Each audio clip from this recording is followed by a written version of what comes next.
Hello student, welcome to our class. आज की class में हम C4 पाथवे को रिवाइज कर रहे हैं। फोटोसिंथेसिस इन हायर प्लांट में लास्ट क्लास में हमने C3 पाथवे को कंप्लीट कर लिया था। आज की क्लास में क्विक रिवीजन ले रहे हैं C4 पाथवे का। C4 पाथवे C4 प्लांट में मिलेगा एंड C4 प्लांट जो एग्जाम्पल के फॉर्म में प्रेजेंट है दैट इज मेज एंड द सोरगम। तो C4 पाथवे आपको C4 प्लांट में देखने को मिलेगा। नेक्स्ट बेटा C4 pathway also called as the Hatch and Slack pathway. C4 pathway को और हम क्या कहते हैं? हैच एंड स्लैग पाथवे कहते हैं। C4 पाथवे प्रेजेंट है C4 प्लांट में। C4 प्लांट थोड़े स्पेशल टाइप के प्लांट होते हैं बेटा। इनके पास स्पेशल लीफ एनाटॉमी होती है जिसे क्या कहा जाता है? Kranz anatomy.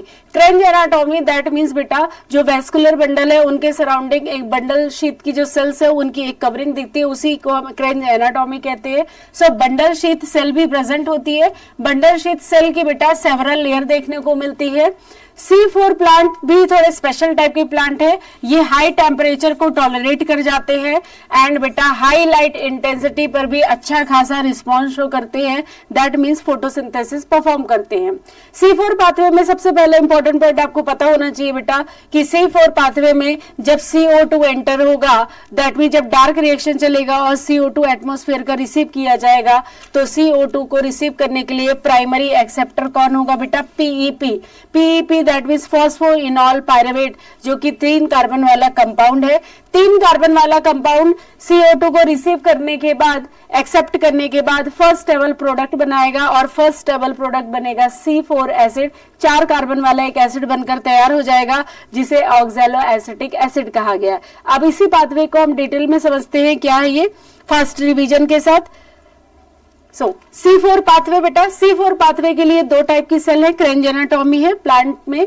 मेसोफिल सेल हो गई and bundle sheath cell. 2 cell यहाँ पर है, mesophyll cell and bundle sheath. सबसे पहले प्रोसेस स्टार्ट होगी मेसोफिल सेल से। एटमॉस्फेयर का कार्बन बेटा एंटर होगा पर कार्बन डायरेक्ट एंटर नहीं होता, कार्बोनिक एसिड के फॉर्म में एंटर होता है। तो कार्बोनिक एसिड के फॉर्म में कार्बन एंटर हो रहा है। ये हो गया बेटा। कार्बन को रिसीव किया है सबसे पहले प्राइमरी एक्सेप्टर फॉस्फोइनॉल पायरुवेट ने और रिसीव करके कार्बन को कर दिया है फिक्स करके कन्वर्ट कर दिया है पहला स्टेबल कंपाउंड C4 एसिड। ये जो बेटा CO2 का फिक्सेशन चल रहा है ये मेसोफिल सेल में हो रहा है एंड C4 एसिड बनने के बाद अब ये एसिड ट्रांसपोर्ट होकर चला जाएगा बंडल शीथ सेल में। बंडल शीथ सेल में C4 एसिड पहुंच गया है। C4 एसिड से बेटा अब डीकार्बोक्सिलेशन होगा, मतलब इससे कार्बन दैट मीन CO2 निकल जाएगा। तो एक कार्बन बेटा जैसे निकलेगा तो इस कार्बन का यूज कर लिया जाएगा और यहाँ पर कंटिन्यू होगा कैल्विन साइकिल। यहाँ पे कौन सा पाथवे चलना स्टार्ट हो जाएगा? Calvin cycle. क्योंकि बेटा बिना कैल्विन साइकिल के ग्लूकोज का फॉर्मेशन नहीं हो सकता, तो कैल्विन पाथवे शुरू हो जाएगा। देन डीकार्बोक्सिलेशन के बाद बेटा 4 कार्बन के एसिड से 1 कार्बन निकल गया तो 3 कार्बन वाला एसिड बचा एंड ये जो 3 कार्बन एसिड है बेटा ये बंडल शीथ सेल से वापस ट्रांसपोर्ट होकर कहां चला जाएगा? मेसोफिल सेल में। तो ये आ गया बेटा C3 एसिड। C3 एसिड से बेटा दोबारा रीजनरेट कर दिया जाएगा फॉस्फोइनॉल पायरुवेट को। जब फॉस्फोइनॉल पायरुवेट को बेटा रीजनरेट किया जाएगा सो 2 ATP यहां पर यूज कर ली जाएगी। 2 ATP यहां पर क्या हो रही है? यूज। तो बेटा ये हो गया पाथवे कंप्लीट। अब हम देखते हैं कि इस पाथवे में एनर्जी किस किस फॉर्म में यूज हो रही है और कितनी एनर्जी यूज हो रही है।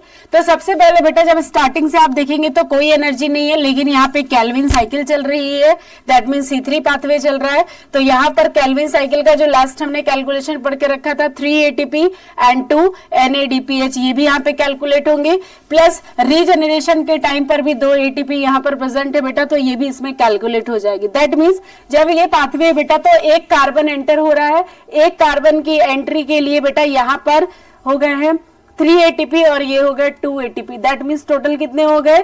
5 ATP एंड यहाँ के 2 NADPH और यहाँ कोई NADPH का कोई यूज नहीं चल रहा है, इसलिए बेटा 1 साइकिल मतलब 1 कार्बन, अगर 1 कार्बन एंटर हो रहा तो 1 साइकिल चलेगी और 1 साइकिल के लिए 5 ATP एंड 2 NADPH यूज कर लिए जाएंगे।